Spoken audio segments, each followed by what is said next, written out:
Hi, everybody. This is Peter Cipcowski.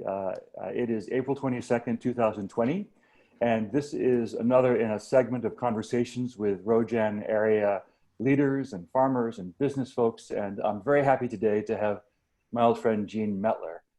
Hi, Jeanne. Hi, Peter. How you doing? I'm doing fine, Peter. It is great to have you. Thank you for joining us.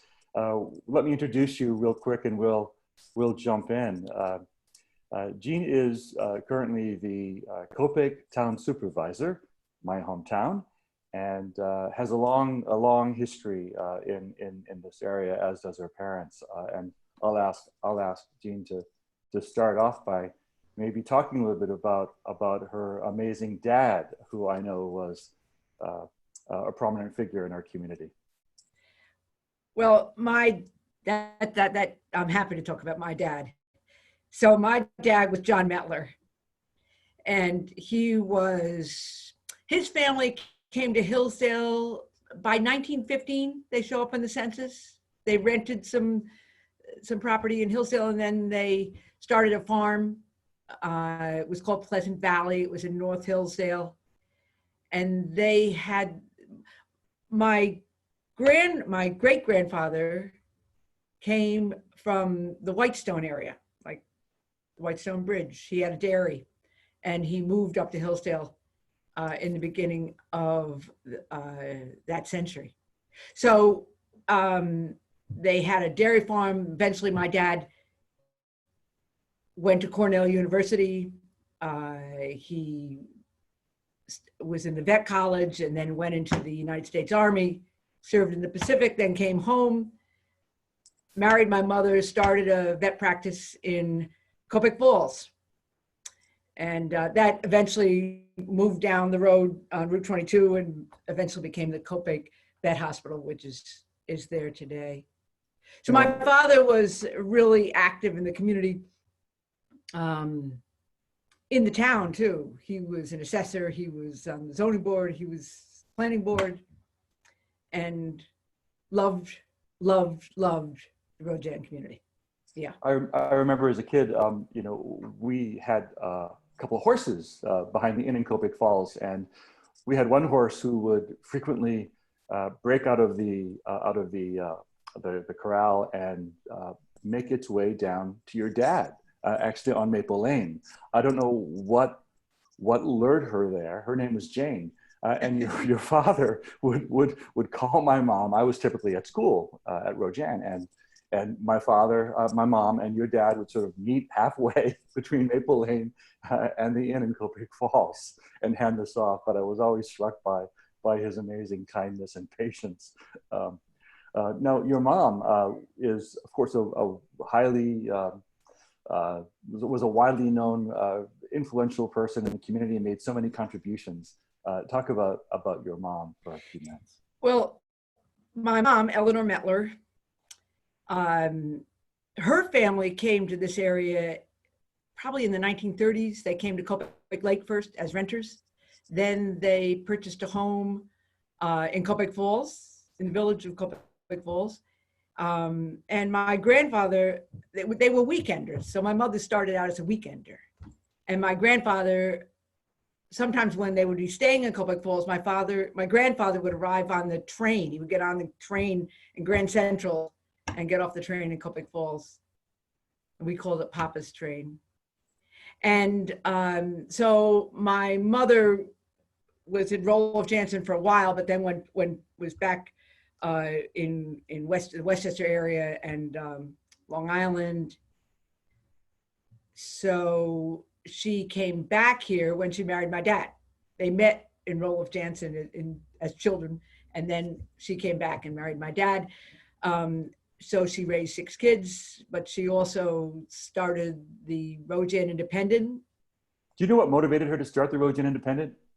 My mother had been she worked for the Boot and Shoe Recorder, which was a trade magazine. So writing was really her first love. But my dad then became her first love, and she left that whole career, that whole professional dream probably, and came and raised 6 kids. But then she always wanted to write. She was a good writer. And she started the Roe Jan Independent in 1973. She was the publisher and the editor. And I think that paper was a good force, in this community. It brought people together. That was always my mother's goal, was to get people involved and bring people together. She used to say she had no patience with people who were simply against things. She wanted to hear from people who were for things. And my mother was for a lot of things. She then eventually, we used to go to Cape Cod, and there was a rail trail in Cape Cod. So my mother thought, well, since the railroads stopped running and they took up the rails, my mother decided that there should be a rail trail. And then she got a lot of other people interested in that same idea. She advocated for it in her newspaper. And now we have a rail trail, which will very soon, you'll be able to get on the rail trail, and you'll get off the train and get on the rail trail in Wassaic.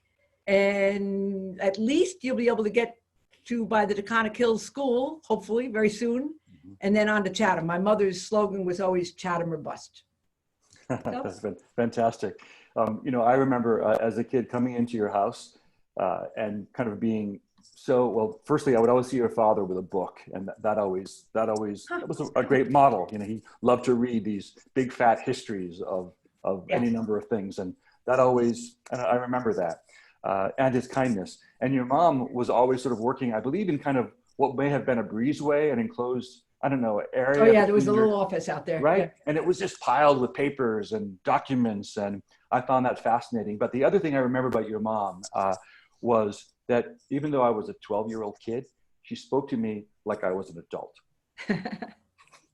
And of course, it scared the bejesus out of me, perhaps sometimes. But the more I interacted with her, the more I learned how to be an adult, to take her questions seriously. Anyway, she was a wonderful role model in our community. Yeah, my mom was great. She was phenomenal. She was a force of nature. So you got to tell me a little bit about.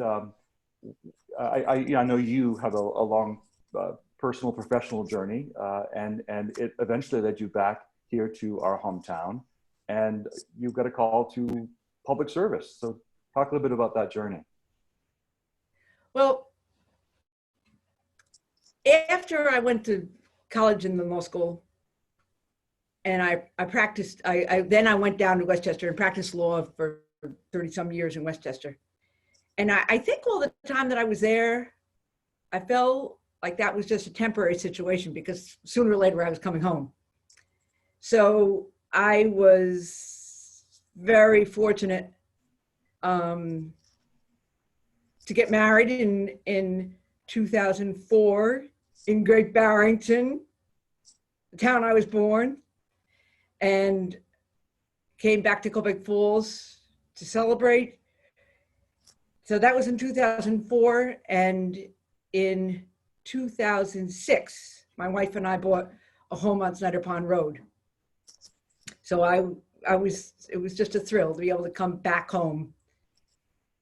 And 2008, I guess, I was asked to become involved with the Copake Comprehensive Plan Committee, and I served as the chair of that committee.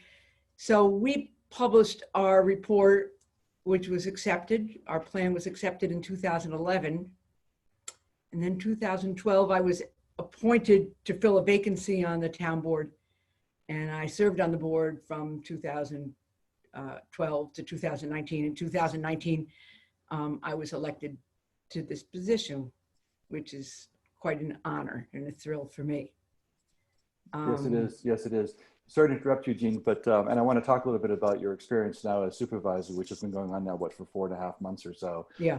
And the huge challenge that municipalities are facing. But before we do that, talk a little bit about what it's like to be back. I mean, as someone who grew up here, as someone who was, obviously you have so many childhood memories. You went to Roeliff Jansen School, you drive by that building, you drive around this beautiful land, a land that must be filled with so many memories, so many ghosts, so much joy. What's it like now to be all grown up and walking around these hills?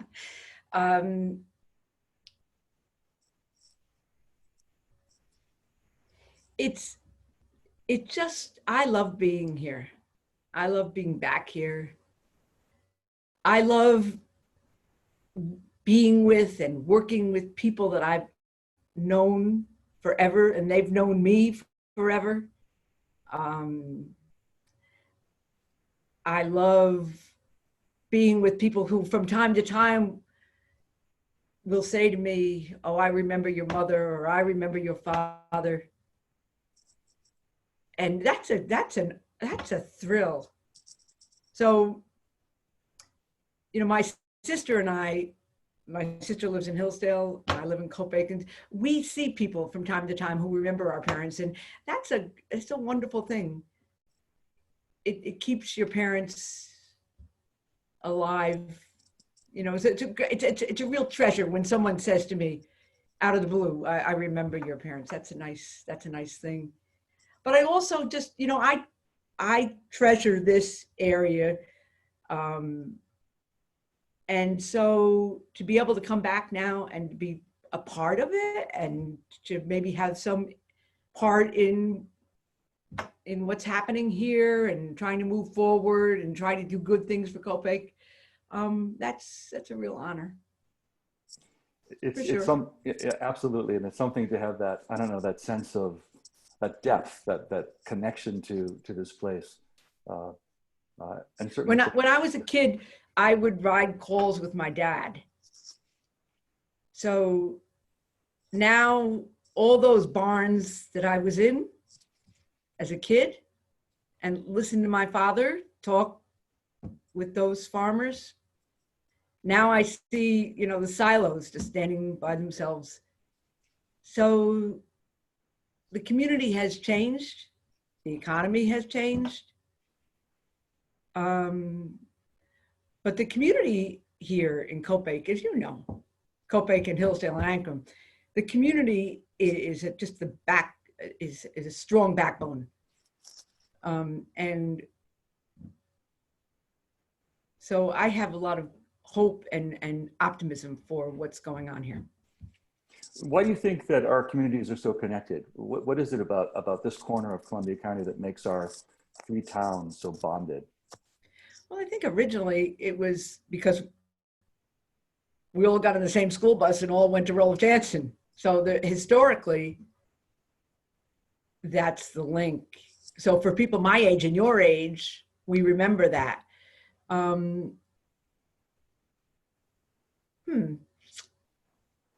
But now there is a community built around these three towns, and the library now, of course, has become a wonderful community center for three towns. So no, I agree. The library is really kind of knitting us all together now, and thank goodness for that. Of course, we all wish the Roe Jan Independent were still around, but times have changed. So what ultimately surprises you the most now about, other than the fact that we are facing COVID-19, what surprised you the most about taking office as supervisor, Jeanne? Excites you the most? What is it that you feel you can do now as supervisor? Obviously, you're one vote of 5 on a board. No, so I'm not one vote of 5. I'm one vote of 4. Because when I became supervisor, that created a vacancy on the board, which has not been filled. So we have a board with 4 people. So there's no automatic majority because it's a divided board politically. In terms of our political affiliations, it's a divided board evenly. So there's no automatic majority. So the only way for us to do anything is to build a consensus. And as it turns out, it's a really good model for government. Because what it forces us to do is to talk to each other and listen. And I sometimes think it's a little like marriage. You know, if you don't agree, you just have to keep talking and talking and talking until you do, because you can always work out an agreement. You can always come to a consensus on most everything if you listen. And so I've just been very proud of this town board. I have some ideas that I came to the table with, some ideas, some things I want to do. And the board has heard that and sometimes tweaked it, but we've been able to come up with, I think, some really good ideas, made some good changes, I think, in some of our policies or procedures to kind of streamline things, so the town government's a little more nimble, can react to things a little more quickly. And I'm also very pleased because on this 4-member board, people have stepped up to take real leadership roles. And yeah, that's, I'm very proud of the people on my board. So I would assume that the state will require you well, there will be an election. I should say that. Yeah. So this will not continue as a 4-member board. At the next election, which in November, the vacancy will be filled. So you know, I don't know what will happen from there, but right now, yeah, we've been doing good things together, I think, especially in this time, which really calls for government to work together and be strong and try to unite people and bring people together. So what specific challenges do you face now as a supervisor with your board around COVID? How is this impacting you all, and what decisions are you making? Quite quickly, when it became clear what we were involved in, we appointed a public health emergency task force. So rather than just us coming up with decisions or conclusions about what we thought should happen in the town, we appointed, and I want to tell you who they are because this is for history, so these people should be mentioned. I should first mention the people on the board, since this is for history, they should be mentioned. So the deputy supervisor is Richard Wolf, and we also have Cipcowski, who's been on the board he's just starting his 2nd term, and Terry Sullivan, who's rejoined the board. So those are the 4 people on the board. And the people that we appointed for the task force are Russ Davis, who you know had the Copake Pharmacy, and he's also a commissioner with the Copake Fire District and the president of the board of directors of the Copake Community Rescue Squad. We also have Janet Mackin, who's a nurse. She's very active in the Grange. A lot of people know her from that, but she has a long career in nursing, both hospital and education. So she brought that to the table.